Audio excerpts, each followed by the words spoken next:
Assalamualaikum warahmatullahi wabarakatuh. Halo teman-teman semua.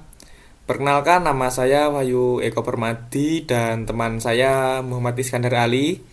Nah, pada kali ini saya akan mempresentasikan hasil studi perancangan dan analisis antena microstrip 2,4 GHz. Mulai dari tahap simulasi menggunakan CST Studio hingga tahap fabrikasi dan pengujian fisik menggunakan Vector Network Analyzer.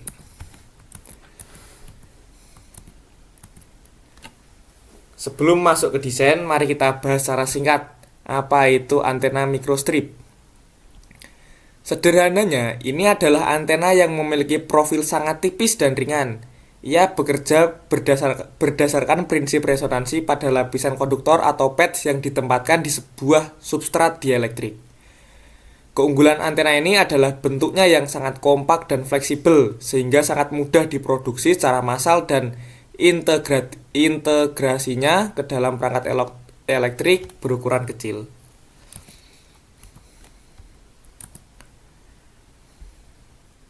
Karena keunggulan tadi, semua antena ini sangat banyak digunakan di berbagai sektor, di bidang telekomunikasi dan IoT.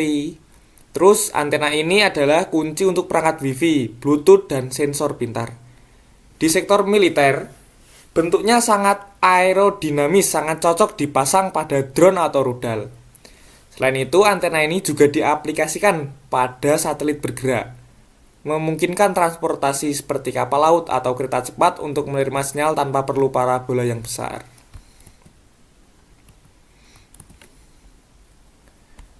Untuk perancangan kali ini, kita memiliki target yang jelas. Antena didesain untuk beroperasi pada frekuensi 2,4 GHz, yang merupakan standar pita ISM untuk Wi-Fi atau Bluetooth.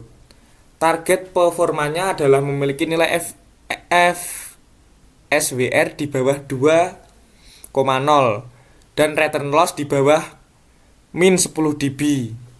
Menggunakan metode pencatuan inset fit, material yang kami gunakan adalah FR4 dengan konstanta dielektrik 4,3 dan ketebalan 1,6 mm yang merupakan standar umum pembuatan PCB. Oke, untuk slide selanjutnya akan dijelaskan oleh teman saya Muhammad Iskandar Ali.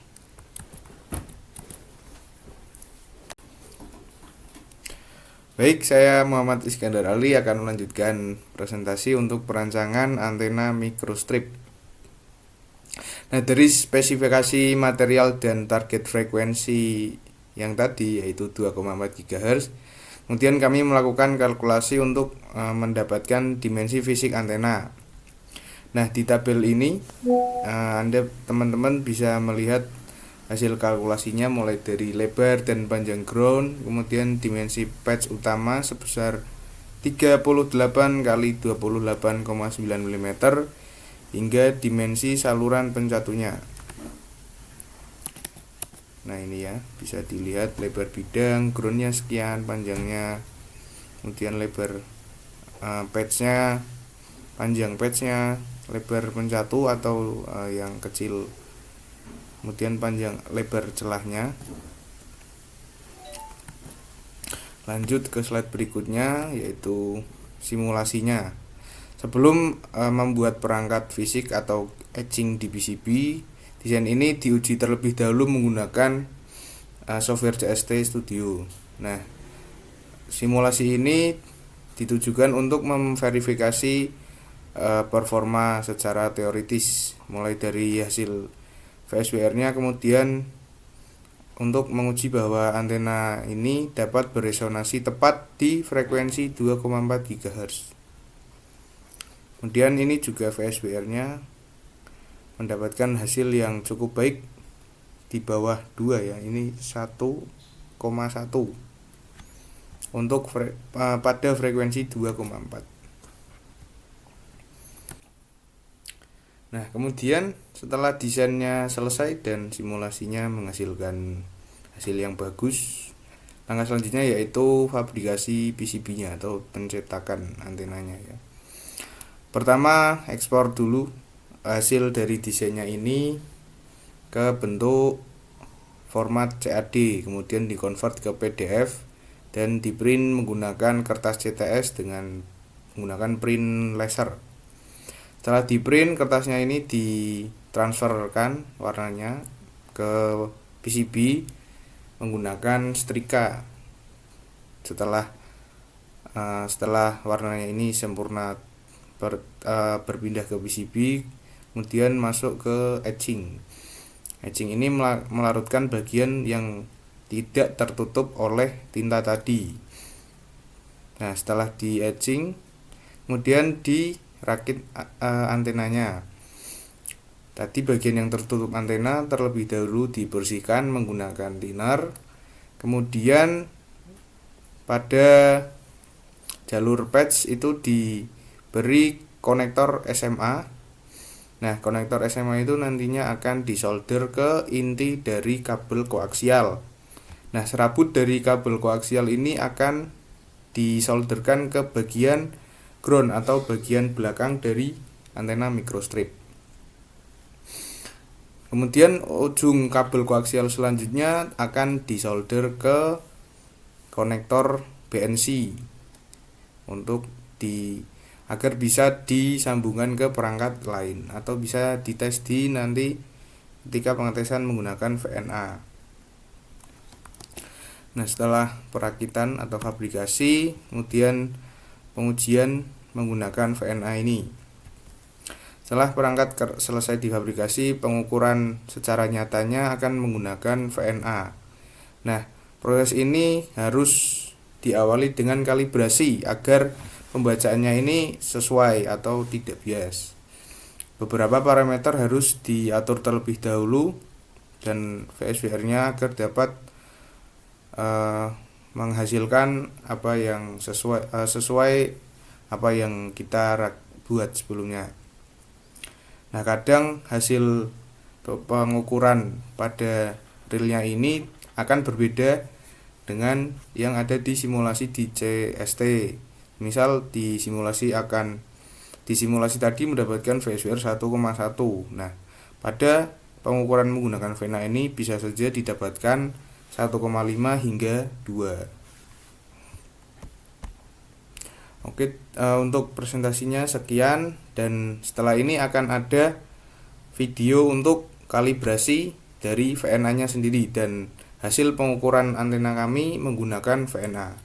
Terima Nah, kasih. pada kali ini akan ditunjukkan kami saat mengkalibrasi PNA. Sebelum mengetes antena, pertama pilih reset terlebih dahulu supaya kalibrasi sebelumnya hilang. Yang pertama, siapkan konektor kalibratornya. Kita mulai dari yang open. Konektor ini yang tengahnya bolong alias tidak ada semacam jarumnya. Setelah dipasang, tinggal klik klik opennya, kemudian akan keluar tanda centang.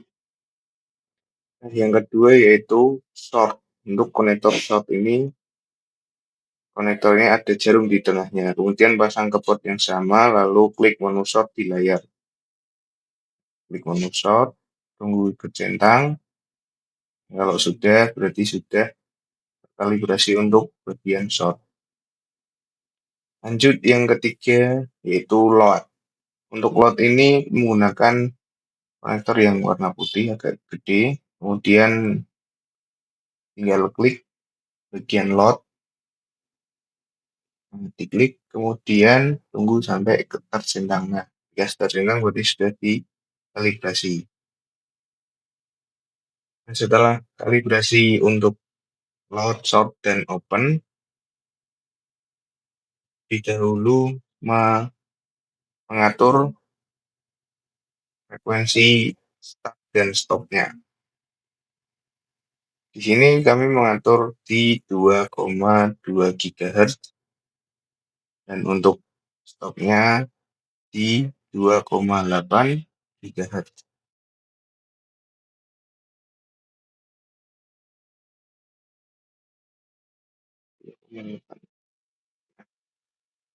Tinggal tunggu, kemudian biar grafiknya ini dibaca, masuk menu ke display, kemudian trace. Nah, trace ini untuk memilih format warna apa yang akan pilih, apa yang akan keluar. Nah, ini Saya milih warna kuning untuk VSWR-nya. Centang.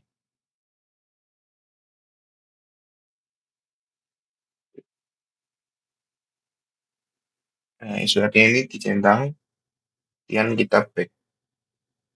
Kembali sampai ke tampilan awal.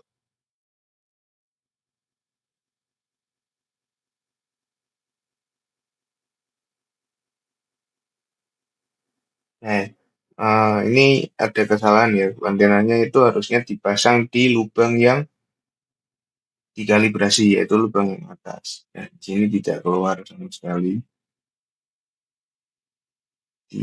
Kami pindah ke lubang yang atas atau yang sudah dikalibrasi. Di sini akan muncul garis kuning ini sebagai SWR-nya. Tunggu stabil terlebih dahulu. Ini nilai VSWR-nya berganti-ganti karena arah antena ini juga mempengaruhi nilai VSWR-nya.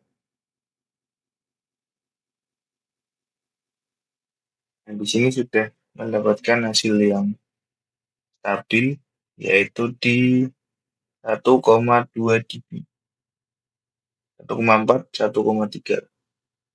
Terima kasih.